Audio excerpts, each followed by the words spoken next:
నమస్తే. 1940లో Adolfo Bioy కాసరెస్ రాసిన అద్భుతమైన నవల ది ఇన్వెన్షన్ ఆఫ్ మోరల్. ఈరోజు మనం ఈ మైండ్ బెండింగ్ సైన్స్ ఫిక్షన్ మిస్టరీని డీకోడ్ చేయబోతున్నాం. The invention of Morel book by Adolfo Bioy Casares, book summary in Telugu in detail. ఖచ్చితంగా ఈరోజు మనం మాట్లాడుకోబోయే టాపిక్ ఇదే. సైన్స్ ఫిక్షన్, ప్రేమ మరియు మనిషి మనుగడ గురించి ఎన్నో లోతైన ప్రశ్నలను లేవనెత్తే ఈ సంక్లిష్టమైన కథను ఇప్పుడు చాలా స్పష్టంగా, వివరంగా విశ్లేషించుకుందాం. ఒక్కసారి ఊహించుకుందాం. ప్రాణభయంతో ఒక నిర్మానుష ద్వీపంలో దాక్కున్నాం. ఎవరూ లేరనుకున్న ఆ ప్రదేశంలో అకస్మాత్తుగా చుట్టూ కొంతమంది ప్రత్యక్షమవుతారు. అమ్మయ్యా అని ఊపిరి పీల్చుకునేలోపే వాళ్లు మనల్ని అస్సలు గమనించట్లేదని అర్థమవుతుంది. వాళ్లకంటికి మనం కనిపించట్లేదా? అసలు అక్కడ దెయ్యం రూపంలో ఉన్నది మనమా లేక వాళ్లా? ఈ భయంకరమైన గందరగోళ పరిస్థితిలోనే మన కథానాయకుడు చిక్కుకుపోతాడు. భాగం 1. ఒక పారిపోయిన ఖైదీ, అతని రహస్య ద్వీపం. అసలు ఈ ఉత్కంఠభరితమైన కథ ఎక్కడా, ఎలా మొదలవుతుందో చూద్దాం. ఈ కథలో మనకు కథకుడు పేరు ఎక్కడా తెలీదు. అతను వెనిజ్యులా దేశ అధికారుల నుంచి తప్పించుకుని పారిపోతున్న ఒక రాజకీయ ఖైదీ. ప్రాణాలను అరచేతిలో పెట్టుకుని పారిపోతున్న అతనికి విల్లింగ్స్ అనే ఒక ద్వీపం గురించి తెలుస్తుంది. ఆ ద్వీపంలో ఒక భయంకరమైన అంటువ్యాధి ఉందని, అక్కడికి వెళ్లినవారెవరూ బతకరని బయట పుకారులుంటాయి. అయినా సరే తన దుర్భరమైన జీవితం నుండి తప్పించుకోవడానికి అతనికి ఆ ద్వీపం ఒక ఆశ్రయంగా కనిపిస్తుంది. ఆ ఏకాంతంలో తన మానసిక స్థితిని కాపాడుకోవడానికి తన అనుభవాలను ఒక డైరీలో రాసుకోవడం ప్రారంభిస్తాడు. ఆ విల్లింగ్స్ ద్వీపంలో అడుగు పెట్టగానే అక్కడెవరూ లేరని అతనికర్థమవుతుంది. అంతా నిశ్శబ్దం. కాని ఆశ్చర్యకరంగా అక్కడొక పెద్ద మ్యూజియం, ఒక ప్రార్థనా మందిరం, ఒక స్విమ్మింగ్ పూల్ కూడా ఉంటాయి. అతను ఆ మ్యూజియం బేస్మెంట్లో ఒక వింతైన యంత్రాల గదిని కనుగొంటాడు. అసలు ఇంత నిర్మానుష్య ప్రదేశంలో ఇవన్నీ ఎవరు కట్టారు, ఎందుకు కట్టారు? ఈ ప్రశ్నలు అతనితో పాటు మనల్ని కూడా వెంటాడతాయి. భాగం 2. వింతైన సందర్శకులు. ఆ భయంకరమైన నిశ్శబ్దం ఎలా చెదిరిపోయిందో, కథ ఎలా మలుపు తిరిగిందో గమనిద్దాం. అకస్మాత్తుగా ఒకరోజు ఆ ద్వీపంలో చాలా విలాసవంతంగా కనిపించే కొంతమంది మనుషులు ప్రత్యక్షమవుతారు. మ్యూజియం నుంచి ఒకే రకమైన 2 పాటలు లూపులో పదే పదే వినిపిస్తుంటాయి. కథానాయకుడు భయంతో ఒక చిత్తడి నేలలో దాక్కుని వాళ్ళని గమనిస్తుంటాడు. అప్పుడే ఫాస్టీన్ అనే ఒక అందమైన మహిళను చూసి అతను మొదటి చూపులోనే ప్రేమలో పడతాడు. ఆమె రోజూ సూర్యాస్తమయాన్ని చూస్తూ ఉంటుంది. కాని అదే సమయంలో టెన్నిస్ డ్రెస్లో ఉన్న మొరెల్ అనే ఒక విచిత్రమైన వ్యక్తి ఆమెతో క్లోజ్గా మాట్లాడుతుండటం చూసి లోలోపల తీవ్రమైన అసూయకు గురవుతాడు. భాగం 3. భయంకరమైన పునరావృతం. ఇక్కడే కథలో ఉత్కంఠ పీక్స్కి చేరుకుంటుంది. ఆ పారిపోయిన ఖైదీ ఫాస్టిన్ దృష్టిని ఆకర్షించడానికి ఎన్నో ప్రయత్నాలు చేస్తాడు. కాని ఆమె అతన్ని కనీసం గమనించదు. అసలతనక్కడ ఉన్నట్లే వాళ్ళెవరూ గుర్తించరు.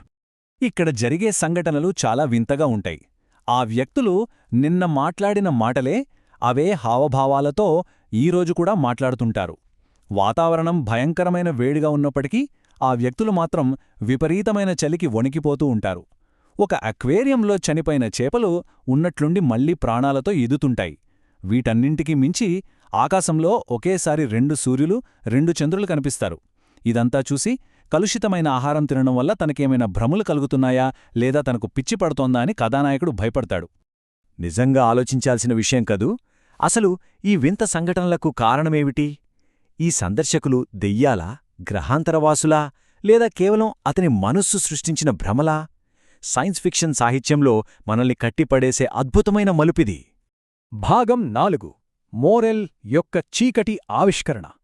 సరే, ఇప్పుడు ఈ మిస్టరీ వెనుక ఉన్న ఆ విచిత్రమైన మరియు భయంకరమైన ఆవిష్కరణ ఏంటో లోతుగా తెలుసుకుందాం.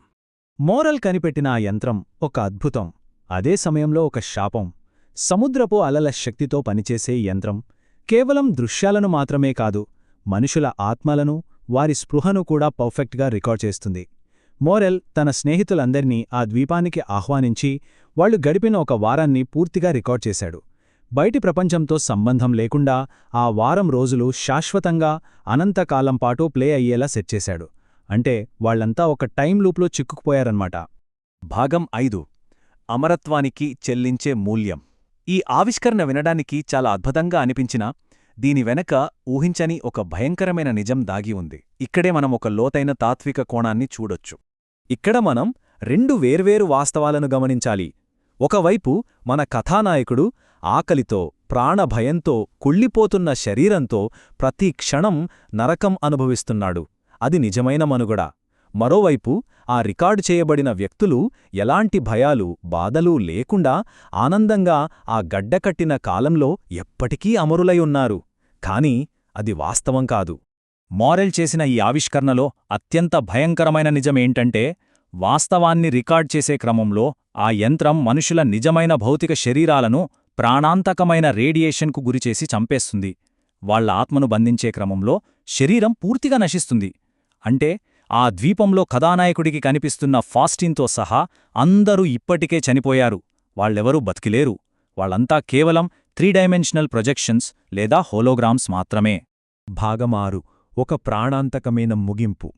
ఈ షాకింగ్ నిజాన్ని తెలుసుకున్న తర్వాత ఆ ఒంటరి ఖైదీ ఎలాంటి నిర్ణయం తీసుకున్నాడనేది చాలా విషాదకరం. ఆ చివరి అడుగులు ఎటు దారితీశాయో చూద్దాం. ఫాస్టిన్ మీద ఉన్న అంతులేని ప్రేమ, అలాగే తనకున్న భయంకరమైన ఒంటరితనం అతన్ని యొక్క అనూహ్యమైన నిర్ణయానికి నడిపిస్తాయి. ప్రొజెక్టర్లు ఎలా పనిచేస్తాయో పూర్తిగా అర్థం చేసుకున్న అతను తన వాస్తవ జీవితాన్ని త్యాగం చేయాలని డిసైడవుతాడు. ఆ యంత్రాన్ని ఆన్ చేసి తనను తాను రికార్డ్ చేసుకొని ఆ రికార్డింగ్ను ఫాస్టిన్ పక్కన ఎప్పటికీ ఉండేలా ఎడిట్ చేసుకుంటాడు. రేడియేషన్ వల్ల తాను ఎలాగూ బాధాకరంగా చనిపోతానని తెలిసికూడా ఆ శాశ్వతమైన భ్రమలో ఆమెతో కలిసి జీవించడానికి మరణాన్నే ఆలింగనం చేసుకుంటాడు. ఇది అతను తన డైరీలో రాసుకున్న చివరి మాట. భవిష్యత్తులో ఈ రికార్డింగ్ టెక్నాలజీ మరింత డెవలప్ అయితే ఎవరైనా తన డైరీని చదివి తన స్పృహను ఫాస్టిన్ స్పృహతో కలిపేయాలని అతను బలంగా కోరుకుంటాడు. ప్రేమకోసం, తోడుకోసం ఒక మనిషి ఎంతటి త్యాగానికైనా సిద్ధపడతాడనే దానికి ఇదొక ప్రతీక. సో ఫైనల్గా మనం ఆలోచించాల్సిన ప్రశ్న ఒక్కటే. ఒక అందమైన భ్రమలో శాశ్వతంగా చిక్కుకుపోవడం కోసం మన నిజమైన జీవితాన్ని ప్రాణత్యాగంగా చెల్లించడం సమర్థనీయమేనా? ఒక శాశ్వతమైన, బాధల్లేని కృత్రిమ జీవితం కోసం నిజమైన వాస్తవికతను పణంగా పెట్టడం కరెక్టేనా? ఏకాంతం, ప్రేమ మరియు అనంతకాలం అనే అంశాల చుట్టూ తిరిగే ఈ కథ మనల్ని చాలా లోతుగా ఆలోచింపజేస్తుంది. ఈ బుక్ సమ్మరీ మీకు కొత్త ఆలోచనలు రేకెత్తించిందని ఆశిస్తున్నాను. ఇలాంటి మరిన్ని ఆసక్తికరమైన విశ్లేషణలతో మళ్ళీ కలుద్దాం.